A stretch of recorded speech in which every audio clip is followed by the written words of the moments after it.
guys मौसमले धोका दियो हैन आज बल्ल बल्ल काम छुट्टी भएको थियो अनि त्यहाँबाट अहिले चाहिँ साकुरा फुल्ने सिजन हो नि त त्यही भएर चाहिँ अनि यसो साकुरा हेर्न गइदिउँ भनेर सोचेको थिएँ तर मौसमले धोका दियो घामै लागेन पानी होला जस्तो भएको छ त्यही पनि हामी छोड्नेवाला छैन किनकि फेरि एक दिन छुट्टी भएको हुँदाखेरि घुमेन भने अर्को दिन फेरि काममा जानुपर्छ त्यही भएर चाहिँ अब यस्तो घाम नलागे पनि पानी परे पनि नपरे पनि छाता ओढेर भए पनि हामी चाहिँ घुम्छौँ राजा जी अपनी शक्तियों का पूरा इस्तेमाल कर रहे हो हावा चल्यो आम्मामा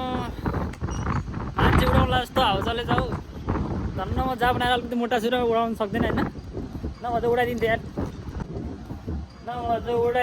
यार साकुरा पार्क भनेर उएनको पार्क घुम्न आएको तर बाटोमा पानी पर्दै होइन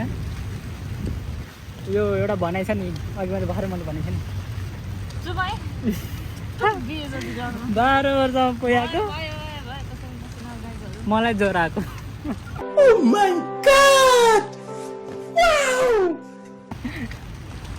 भने जस्तै भएको छ यो चाहिँ उयो स्टेसनको हो अब पार्क चाहिँ कता हो थाहा भएन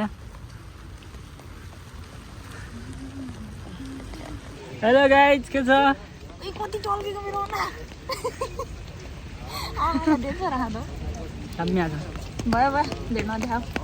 दामी आएको छ बा गाइज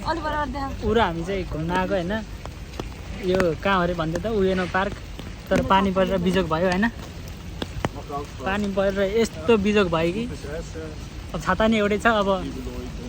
दुईजना सँगै छौँ अब भिडियो चाहिँ यति हो गाइज भनेर आउँदैन